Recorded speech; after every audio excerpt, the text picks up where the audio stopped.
네, 3년마다 치러지는 일본 참의원 선거가 일본 각지에서 투표가 진행되고 있습니다.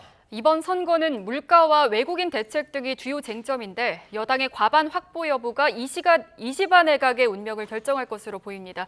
일본 현지 연결합니다. 김세호 특파원. 네, 도쿄입니다. 네, 자 이번 선거 과연 여당이 과반을 유지할 수 있느냐 이 부분이 핵심인데 현재 투표 상황 어떻습니까? 네, 투표는 전국 44,758개소에서 순조롭게 진행되고 있습니다. 오후 4시 기준으로 투표율은 22.42%를 기록했습니다. 참의원 선거는 참의원 248명 가운데 절반인 124명을 3년마다 뽑는데 이번 선거에서는 결혼 1명을 포함해 지역구 75명, 비례대표 10명 등 모두 125명을 선출합니다. 모두 522명이 입후보했는데 여당은 이번 선거에서 최소 50석 이상을 확보해야 과반을 유지합니다. 투표는 오후 8시에 종료되고 선거 종료 직후 출구 조사가 나오면 어느 정도 선거의 윤곽을 가늠해 볼 수 있을 것으로 보입니다. 네, 그런데 이번 선거에서 여당의 과반이 쉽지 않다는 전망이 우세하죠. 네, 일본 주요 언론사들은 일본 여당의 과반이 어려울 것이라는 전망을 잇따라 내놓고 있습니다.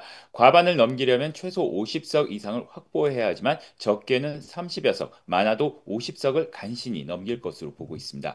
유권자들은 이시바 내각의 고물가 정책과 트럼프 관세 대응에 그다지 신뢰하지 않는 모습입니다. 가뜩이나 중의원에서 소수 여당이 이번 참의원 선거에서 50석 이상을 얻지 못할 경우 이시바 내각은 말 그대로 치명상을 입을 것으로 보입니다. 선거에서 패할 경우 이시바 총리는 국정 동력을 상실하고 당내에서의 퇴진 목소리가 본격적으로 분출할 것으로 예상됩니다. 지난 2007년 아베 신조 총리는 참의원 선거 패배로 물러났고 자민당은 2009년 중의원 선거에서도 민주당의 과반 의석을 내준 바 있습니다. 자, 이런 가운데 이번 선거에서 외국인 정책도 핵심 쟁점으로 떠올랐습니다. 자칫 외국인 차별로 번질 우려도 커지고 있다고요? 네, 이번 선거에서 일본인 퍼스트를 내세우는 극우 성향의 참정당이 가장 큰 돌풍을 일으키고 있습니다. 외국인 노동자 수용을 대폭 제한하자는 등 외국인에 대한 규제를 강력히 내세우고 있습니다. 현재는 한 석에 불과한데 최대 17석까지 늘릴 것으로 예상됩니다. 기존 자민당에 실망한 보수 지지층 일부가 참정당 지지로 옮겨간 것으로 풀이됩니다.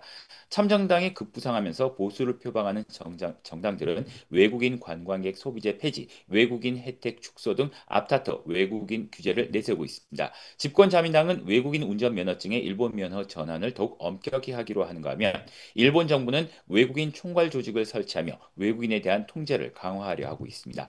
이런 가운데 일본 SNS에는 외국인이 의료 서비스와 생활보호제도에서 특혜를 받는다는 근거 없는 소문까지 확산하면서 일본 담당 강요들이 직접 나서 전혀 사실이 아니라고 진화에 나서기까지 했습니다.